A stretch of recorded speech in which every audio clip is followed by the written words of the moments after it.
Très heureuse de vous retrouver dans ce nouveau numéro d'actualité. Mesdames et messieurs, bienvenue à suivre ces actualités. Les efforts de paix dans l'Est de la RDC entrent dans une phase décisive.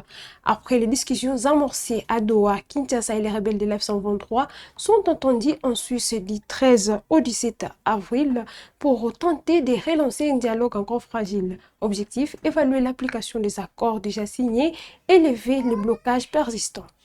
Et pour parler des paix initiés à Doha entrent dans une phase décisive.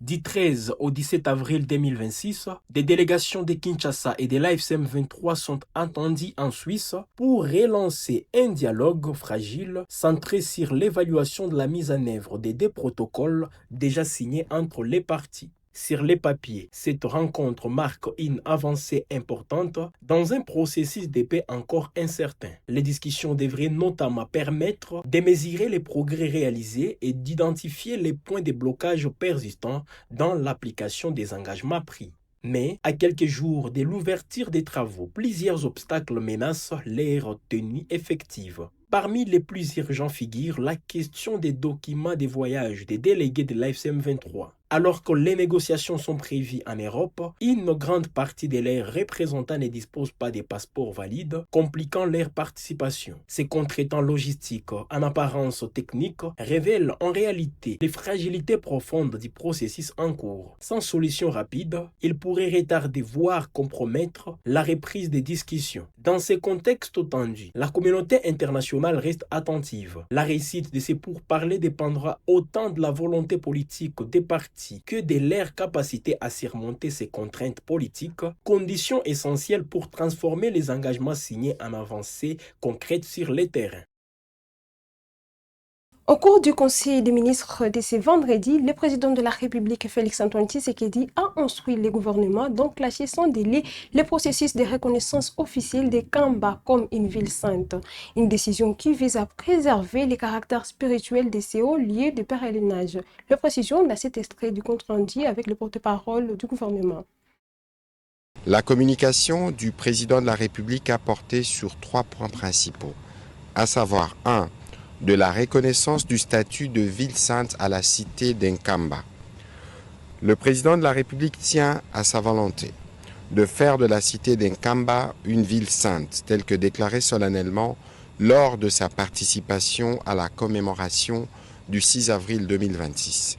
Cela fait également suite aux multiples demandes formulées par les responsables de l'Église kimbanguiste, tant lors des échanges directs avec lui-même que par l'entremise des émissaires en audience pour la reconnaissance officielle de ses statuts. Il a rappelé que la cité d'Enkamba, située dans la province du Congo central, constitue l'un des hauts lieux spirituels et historiques le plus important de la République démocratique du Congo. Ces lieux d'origine de la mission spirituelle de Simon Kimbangu, Kamba est reconnu par de millions de fidèles comme la Nouvelle Jérusalem et représente aujourd'hui le centre mondial de pèlerinage de l'église kimbanguiste. En effet, chaque année, cette cité accueille de pèlerins venus de toutes les provinces de notre pays ainsi que de nombreux fidèles provenant de plusieurs régions du monde. Ces rayonnements spirituels exceptionnels confèrent à cette cité une importance religieuse, culturelle et patrimoniale majeure pour notre nation. Il rappelle le courage spirituel, la dignité et la résistance morale incarnée par le prophète Simon Kimbangu, dont les messages de foi, de justice et d'émancipation a profondément marqué l'histoire de notre nation et contribué à l'éveil de la conscience africaine face aux injustices de l'époque coloniale. Le président de la République a souligné qu'une telle reconnaissance vise notamment à préserver le caractère spirituel de ces sites, à organiser les activités de pèlerinage, à protéger son patrimoine religieux et à promouvoir son rayonnement international. Dans cette perspective, il a engagé les gouvernements à enclencher dès à présent les processus devant conduire à la reconnaissance du statut de ville sainte à la cité d'Enkamba. À cet effet, le vice-premier ministre, ministre de l'Intérieur, a été instruit avec le ministre d'État, ministre de la Justice et Garde Sceaux, le ministre d'État, ministre de l'Urbanisme et Habitat, le ministre de l'Aménagement du Territoire, la ministre de la Culture, Arts et Patrimoine, de travailler conjointement afin d'enclencher les diligences nécessaires. Cette démarche aura pour but notamment d'examiner les bases juridiques permettant à l'institution administrative d'un statut spécial pour la cité de Nkamba au regard de la loi, définir un régime particulier des protections et des préservations de son patrimoine spirituel, culturel et historique, mettre en place un cadre de gouvernance et d'aménagement harmonieux et durable adapté à son caractère de centre international des pèlerinages et proposer les moments venus les modèles juridiques appropriés pour sa consécration officielle en ville sainte. Par cette initiative, notre pays reconnaît et valorise une composante majeure de son patrimoine spirituel et historique tout en affirmant sa volonté de préserver et de promouvoir les hauts lieux de foi qui contribuent au rayonnement de la République démocratique du Congo dans le monde. Le gouvernement congolais franchit un nouveau pas dans la promotion de la citoyenneté en milieu scolaire. Le ministère de l'Éducation nationale annonce l'institutionnalisation des clubs de veille citoyenne dans toutes les écoles du pays. Objectif, inculquer aux élèves les valeurs de civisme, de responsabilité et de respect de l'environnement. Les détails dans ce reportage. Le ministère de l'Éducation nationale et Nouvelle Citoyenneté a annoncé vendredi 10 avril 2026 à Kinshasa une réforme majeure destinée à renforcer l'éducation civique et la salubrité dans les établissements scolaires du pays. Dans un communiqué officiel, le ministère indique que le ministre d'État a signé un arrêté portant création, organisation et fonctionnement des clubs de veille citoyenne CVC dans l'ensemble des écoles primaires et secondaires de la République démocratique du Congo. Selon les documents, ces structures auront pour mission de promouvoir auprès des élèves le valeur de civisme, de solidarité et de responsabilité sociale. À travers diverses activités éducatives, les apprenants seront également encouragés à s'approprier les serments du citoyen et à approfondir leur connaissance de l'histoire nationale. Les clubs de veille citoyenne fonctionneront sous la supervision des chefs des établissements dans un cadre strictement éducatif et apolitique. Le ministère insiste par ailleurs sur le respect de la parité entre filles et garçons lors de leur mise en place. Cette initiative s'accompagne d'une circulation rendant obligatoire le renforcement de la salubrité et de la protection de l'environnement en milieu scolaire. Des normes spécifiques sont ainsi définies afin de garantir un cadre d'apprentissage sain et sécurisé. Ces mesures s'inscrivent dans le plan quinquennal 2024-2029 du ministère, notamment dans son axe consacré à la promotion de la citoyenneté. À travers cette réforme, le gouvernement congolais attend former une génération de jeunes citoyens responsables, engagés et conscients de leur rôle dans le développement durable du pays. En Nord Kivu, les autorités provinciales sous l'F-123 amorcent des actions concrètes pour mettre fin aux inondations récurrentes qui frappent la zone stratégique de la Petite Barrière à Goma.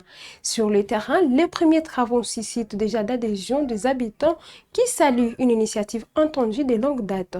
Reportage de la cellule de communication du gouvernorat du Nord Kivu.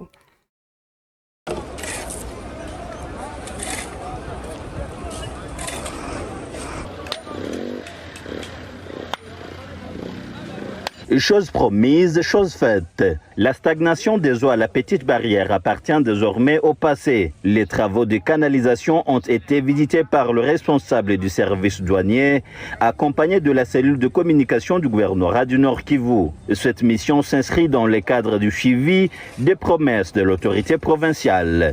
Lancés il y a une semaine, ces travaux devraient s'achever dans un délai d'1 mois et sont financés sur fonds propres du gouvernement provincial du Nord Kivu. À la tête, le gouverneur Bahati Musanga Erasto confirme l'ingénieur rencontré sur place.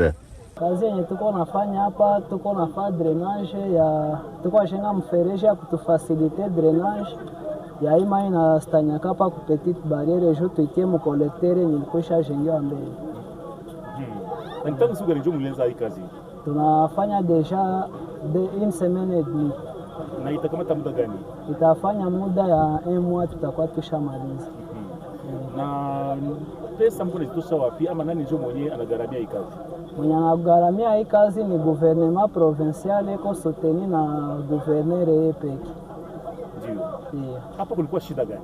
Kulikuwa shida ya sunangalia hapa tushatia tuko na tengeneza barabara na hii drainage à la fois ni juu faciliter accès ya hapa babilema kutembea na trafiki frontière ya hapa ku Petite Barrière. na hii mai ilikuwa na yalaka inatuma watu na kupita na miguu inashindikana. C'est pourquoi gouverneur akasema il faut atutume wapa ku petite barrière juu population ipite mzuri. Tunaweza sema kazi hapa ziko na evolue mzuri bila problem. Kazi zinaevolue bila probleme parce que nao kaangalia utaangalia kila kitu kiko mzuri. Banafurahi sana na wao kaongea nao banapasha kuambia ke gouvernement inatumika kabisa. En République démocratique du Congo, à partir de 2027, les monnaies étrangères en circulation seront entièrement dématérialisées et utilisées uniquement sous forme électronique. Une forme majeure dévoilée par le gouverneur de la Banque centrale du Congo, André Ouamesso, qui vise à mieux encadrer les flux financiers et renforcer le contrôle du marché d'échange. Suivez ses propos. La Banque centrale a décidé d'assurer l'exclusivité de l'importation physique des billets de banque en devises étrangères à partir de 12 mois à compter de cette date. En d'autres termes, aucune banque commerciale ne sera plus autorisée à effectuer l'importation physique des monnaies étrangères à partir du 9 avril 2027. Le comité de politique monétaire informe l'opinion que la Banque centrale, conformément à ses précédentes communications et dans le cadre du partenariat qui la lie à DRC Gold Trading, a déjà commencé à accumuler de l'or brut d'origine artisanale en vue de le transformer en or monétaire. Cette stratégie répond principalement aux objets ci-après. Diversifier les réserves internationales, renforcer la confiance dans la politique monétaire et constituer un matelas susceptible d'amortir les chocs liés aux fluctuations des marchés. Durcissement du cadre pour les médias internationaux œuvrant en République démocratique du Congo. Une nouvelle réglementation impose désormais des conditions strictes d'implantation et de fonctionnement aux organes étrangers opérant sur le territoire congolais avec des frais d'agrément et des redevances annuelles jugées particulièrement élevées. Pour plus de précisions, suivez cet élément. La République démocratique du Congo vient d'adopter une nouvelle réglementation encadrant le fonctionnement des médias internationaux au pays. Il s'agit notamment d'une directive encadrant l'implantation et l'exploitation des médias étrangers sur les territoires congolais. Selon cette mesure, toute chaîne TV, radio, presse écrite ou médias en ligne étrangers disposant des bureaux correspondants ou relais techniques en RDC ou visant expressément l'audience congolaise via des accords publicitaires locaux. Également, avant toute installation, chaque média étranger doit obtenir un avis conforme du CESAC. Cet avis est renouvelable tous les 3 ans et atteste de la conformité du projet aux lois congolaises et aux impératifs de souveraineté nationale pour des frais d'examen qui sont estimés à 10 000 $ pour les radios, 15 000 pour les télévisions et 5 000 pour la presse écrite. Outre ces frais destinés aux examens, les frais annuels sont également fixés pour tout média international œuvrant en RDC. Les radios verseront 50 000 $, les télévisions 75 000 $ et la presse écrite 25 000. Par ailleurs, la mesure stipule que tout retard de paiement entraînera de pénalités allant jusqu'à 10%. D'autres sanctions disciplinaires sont prévues en cas de non-respect de cette mesure, notamment des procédures judiciaires. En sport, pour terminer, le gouvernement congolais se mobilise pour une préparation optimale de la sélection nationale. Réuni à Conseil des ministres, le ministre des Sports Didier Boudimbo a annoncé la tenue du premier stage de l'OPAR du 1er au 9 juin prochain, accompagné des matchs amicaux. Des dispositifs sont également pris pour garantir de bonnes conditions de participation ainsi que pour faciliter le déplacement des supporters congolais. Plus de détails dans cet extrait du compte-rendu présenté par Patrick Mouyaya.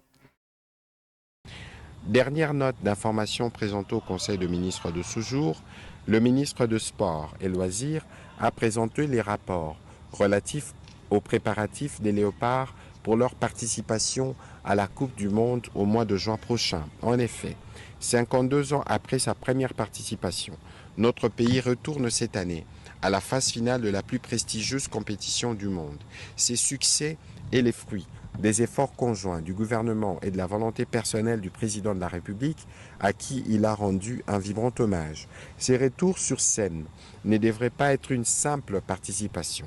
Elle doit refléter les nouvel esprit congolais et notre soft power à l'international.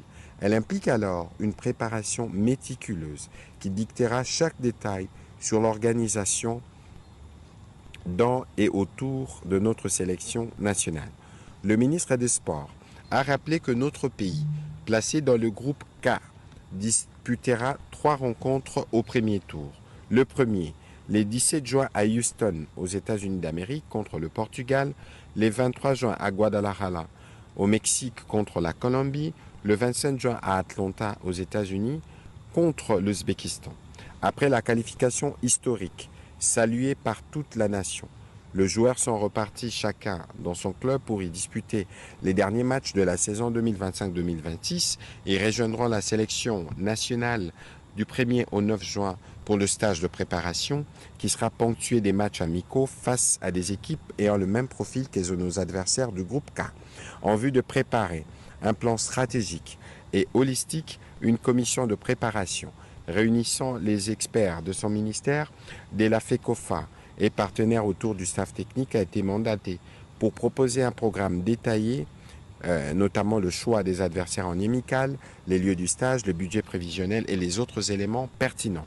Par ailleurs, il est projeté la constitution d'une commission mixte interministérielle en vue d'étudier les modalités, notamment pour l'obtention des visas pour des supporters congolais, mais aussi pour faire de cette participation de la République démocratique du Congo à cette prestigieuse compétition un événement qui portera le rayonnement du pays. Mesdames et messieurs, c'est la fin de ce numéro d'actualité. Merci de l'avoir suivi. N'oubliez pas de liker, commenter et partager. C'est votre première fois de nous suivre. Abonnez-vous à la chaîne. À toutes et à tous, bon week-end chez vous.